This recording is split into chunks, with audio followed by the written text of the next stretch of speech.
This is James Tyler for the Cassius and Elder Show. I'm here in Liverpool today for the public workouts. With me, I've got Liam Beefy Smith, aka the Silver Fox. How are we doing, Liam? You all right? Good, mate, you? Also joined by trainer Joe Gallagher. What's happening, Joe? Silver Fox, that's a bad shout. You're lucky you're still standing, son. British champion, WBA Intercontinental champion, back in action this Saturday. Everything gone all right for this camp, Lee? Yeah, everything's gone great. It's probably the best we've been for a good while since the Ochang and Thompson fight. It's the first time in a good 18 months that we can go from one fight right into another fight. I've had a couple of injuries in previous times, so this is a good point now where we're at. Building a little bit of momentum up, as you say. Second fight of 2015, took out Robert Tavarek in style last time out, so you'll be looking for the same in this fight? Yeah, I've had two fights this year. This is my second fight this year. I had 2 fights in 12 months last year, so it kind of shows the year I had last year, and hopefully this seems to be, on the good side. We're getting a bit of luck this year, and hopefully, the same again. I'm going to look to keep me run going. I'm going to run 4 stoppages, and that doesn't mean to say I'm going to be daft just going in to stop someone like I did with Wellborn, but I'm looking to be better than I was last time, and I think I was all right last time, and I'm looking forward to being better this time. David Ezekiel Romero, how much can you tell me about him, Joe? A good bit. I was up watching him last night again. There's 4 good fights of him. He's a young kid, 22, turned pro early, and he's sort of like learned on the job. Very hard to work out. He isn't your orthodox fighter, and he throws unorthodox shots. He's very game, got a dangerous right hand.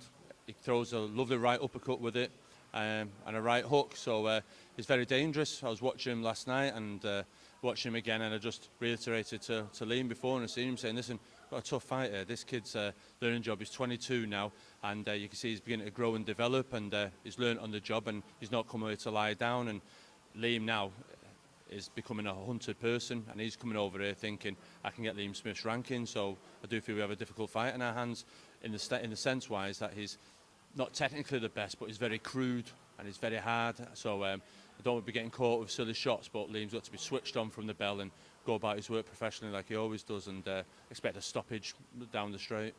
About 2 or 3 years ago, Joe, I compared you to Freddie Roach, Manchester's version. You gave me a lot of stick about that. Since then, we've seen a lot of comparisons with that same terminology. What are your thoughts on that? Well, I'm 10 years younger. I've got brown hair, not grey hair. Nothing like it. He trains the pound for pound best in the world, and I train in my opinion, the best in Britain. So there you go. Listen, he's a successful trainer, doing very well over there. And listen, we're doing all right over here in England. The lads are doing well, and we've got a massive year this year with big fights, and we're in a results-based business, and at the moment we seem to be getting the results.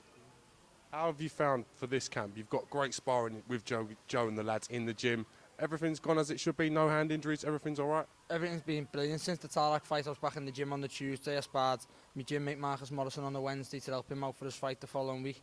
That's the first time I'd be able to do that for, I couldn't tell you how long. Even fights where I haven't been injured, I've got out the ring with swollen hands, not broke, and I couldn't punch for a week. I was just baffled. I don't know whether it was the new gloves I wore, but I went 8 rounds and I threw a lot of shots and I had not a single bit of bruising. I was back in the gym, punching on the Tuesday, sparred on the Wednesday. And it was great to just do that, do you know what I mean? Instead of being out injured, getting fat, and you know what I mean? It was good to go straight into a camp, and then this camp has been good. We've touched lucky with sparring again. Joe always laughs. I seem to always find I'm a little bit stuck in the middle in the gym, do you know what I mean? I'm a little bit too light for Paul, Callum Johnson and Jose Burton, and then I'm a bit too heavy for Crawler, Carl and Quigg, Stephen. So I'm a little bit stuck in the middle. So, but lately the fights I've had good sparring. The Eubank sparring for the Tarak fight. For this now, I've had good sparring with Rabchenko, I've had good sparring with Sam Egerton and Paul Upton. So, I seem to have, fell on my feet a little bit with the sparring at the right time.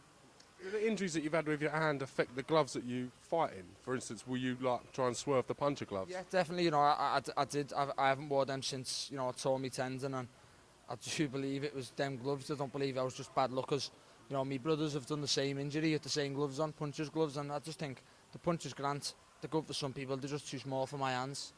And I've found these new Everlast Powerlock, and they seem great. They seem not too big, not too small, and I've got them again for this fight, so I'm looking forward to it. Everlast Powerlock, if you do want to send us a few pairs for the mention, we do appreciate it, sir. Thank you very much. Yeah, definitely. And we wish you the best of luck with this Saturday. Thank you for talking to Cass Helder Show, and we'll catch you again real soon. Cheers, thanks James, cheers. Thanks.